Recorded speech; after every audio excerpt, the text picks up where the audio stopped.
ओं रांग रांग ओं रांग रांग ओं परस्वस्ताय नमः। गुरु ब्रह्मा गुरु विष्णु गुरु देवो महेश्वरा गुरु साक्षात् परब्रह्म तस्मै श्री गुरुवे नमः।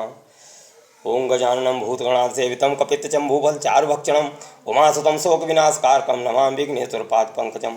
सर्वमङ्गलमाङ्गल्ये शिवे सर्वार्थसाधिके शरण्ये त्र्यंबके गौरी नारायणी नमस्तुते। हे मेरे प्रिय दर्शकों और साधकों, भगवान परशुराम साधना चैनल में आपका स्वागत है। आप सभी का स्वागत है जो देख रहे हैं हमारा चैनल, आप सभी का स्वागत है। और आप हमारे चैनल से जुड़े हैं, इसलिए आपको मैं हार्दिक बधाई देता हूं। और जुड़े रहिए और पाते रहिए अपनी समस्त परेशानियों का समाधान। तो हमें किसी ने कमेंट किया था और उसमें ये पूछा था कि जनकपुर में जो सीता का स्वयंवर हो रहा था, स्वयंवर नहीं उसे सरतांबर कहिए। स्वयंवर वो होता है जिसमें कोई राजकुमारी एक माला लेकर अपने लिए किसी पति को चुनती थी, उसका नाम स्वयंवर होता था। तो जनकपुर में ऐसा नहीं था। जहाँ किसी विवाह के लिए किसी शर्त को पूरा करना होता है उसे स्वयंवर नहीं उसे सरतांबर कहते थे। तो सीता के विवाह की शर्त थी, जो इस शिव के धनुष को तोड़ेगा उसी के साथ सीता का विवाह होगा। ये जनक जी ने जो है प्रतिज्ञा की थी। तो इधर उधर यदि भगेंगे तो वीडियो बहुत लंबा हो जाएगा और लंबा वीडियो कोई देखता नहीं है। बात तो बहुत लंबी पूछ दी है, लेकिन मैं वीडियो को 10 से 11 मिनट के अंतर्गत ही बनाऊंगा। इसमें इधर उधर की बातें छूट जाएंगी तो कमेंट करते हैं ये नहीं बताया वो नहीं बताया। 10 मिनट के वीडियो में आपको क्या बता दें। तो वो मेन बात पर ही हम लेकर चलते थे, वे क्रोधित क्यों हुए थे। तो वो शंकर जी का दिया हुआ धनुष, भगवान शंकर ने जो धनुष दिया था भगवान परशुराम को, तो भगवान परशुराम ने वो अपना धनुष जनक के यहाँ रख दिया था। तो उस धनुष के टूटने पर वो क्रोधित क्यों नहीं होते। यदि आपकी किसी चीज़ का कोई तोड़ फोड़ डाले तो आप क्या क्रोधित नहीं होंगे? अवश्य क्रोधित होंगे। ये तो रही और बात। और दूसरी बात ये रही, जब जन सामान्य बच्चा हर प्रकार के ऋषि मुनि ये बात जानते थे कि रावण का जो अत्याचार बढ़ रहा है, उस अत्याचार को समाप्ति करने के लिए और रावण का वध करने के लिए भगवान विष्णु दशरथ के ज्येष्ठ पुत्र बनकर जन्म लेंगे, ये सब जानते थे। तो क्या भगवान परशुराम नहीं जानते थे, जो उनके ही अवतार थे? वो भी जानते थे। हुआ क्या, ऐसा प्रसंग आता है, देखो जो जिसकी महिमा होती है वो उसके पैदा होते ही नहीं हो जाती है। राम कृष्ण परशुराम या जो भी अवतार हुए थे, जिनकी महिमा आज जहाँ तक है वो उनके पैदा होते हुए नहीं हो गई थी। यदि पैदा होते हुए ही लोगों ने मान लिया होता, महिमा हो गई होती, तो उनसे युद्ध क्यों करते। रावण यदि मान लेता ये नारायण है तो युद्ध क्यों करता। शास्त्राबाहु यदि मान लेता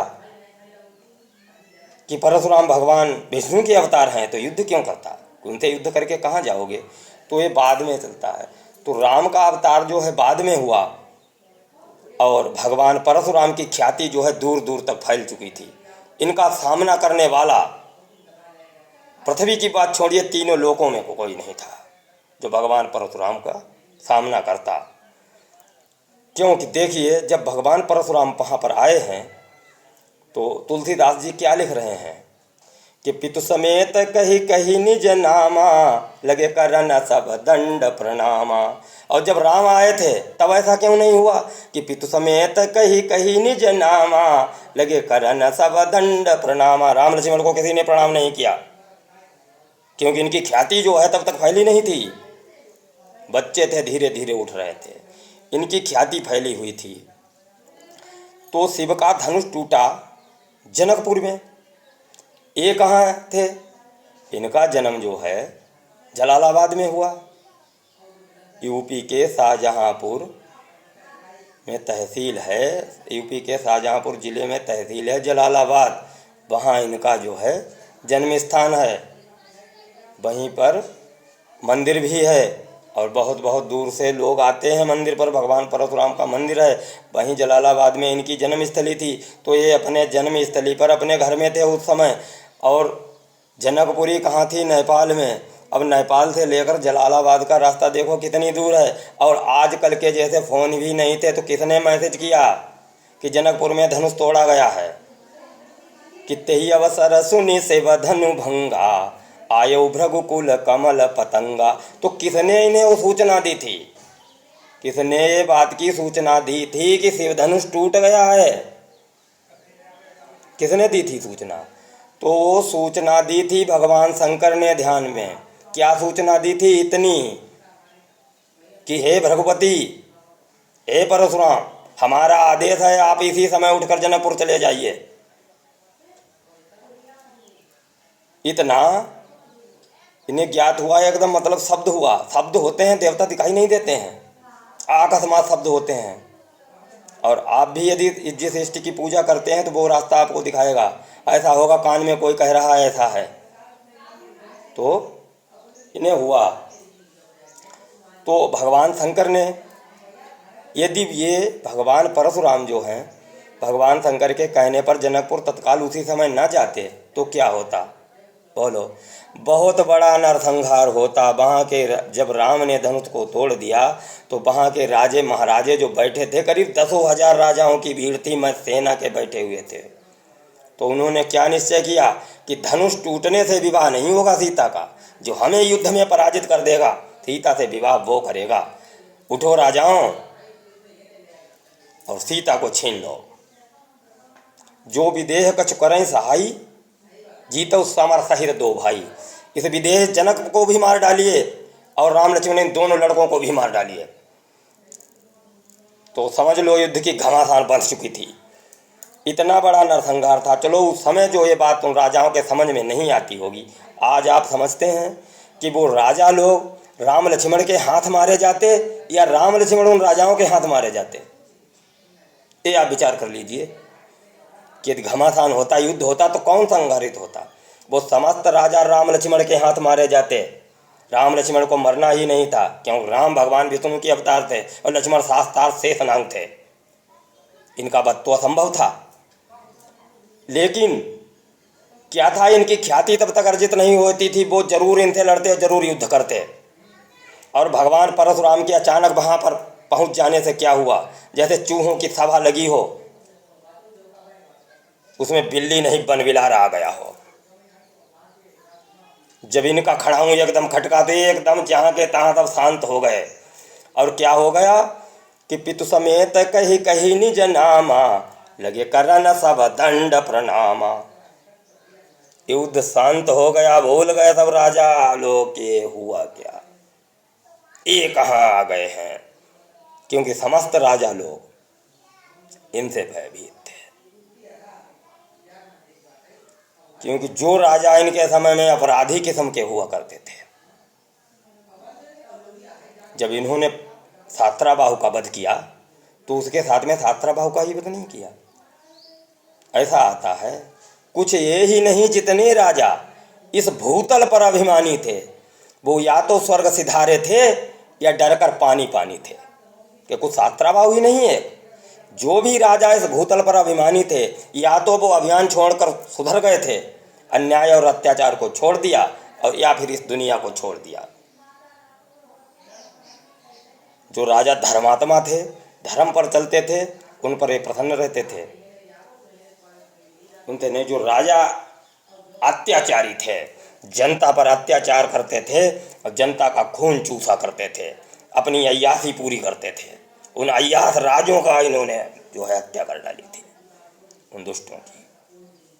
क्योंकि भगवान के हाथ दुष्ट ही मारे जाते हैं, धर्मात्मा नहीं मारे जाते हैं, तपस्वी नहीं मारे जाते हैं। तो इसलिए वहाँ पर भगवान शंकर ने तत्काल जो है परशुराम को भेजा। इनकी सूरत देखते ही राजाओं की रही सही शक्ति भी समाप्त हो गई।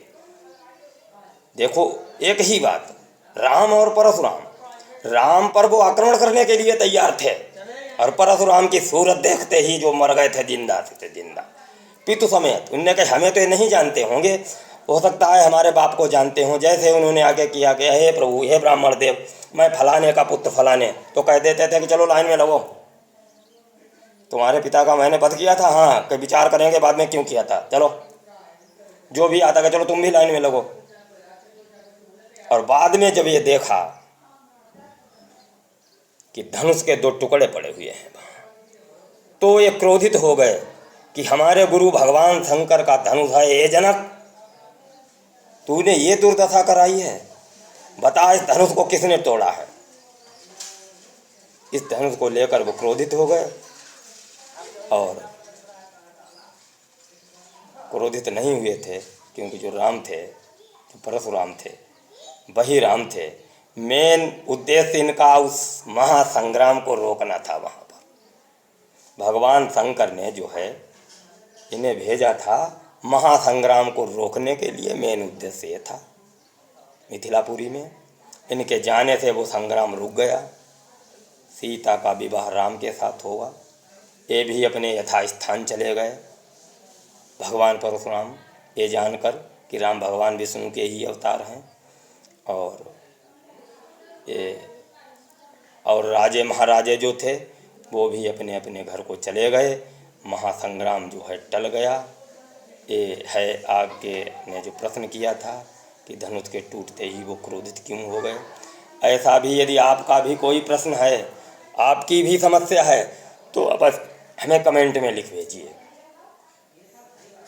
मैं वीडियो के माध्यम से आपका उत्तर दूंगा। आज के लिए इतना ही। अगले वीडियो में फिर आपसे मिलूंगा। हे ब्राह्मण गौरव, तुम्हें प्रणाम। जय परशुराम, जय परशुराम।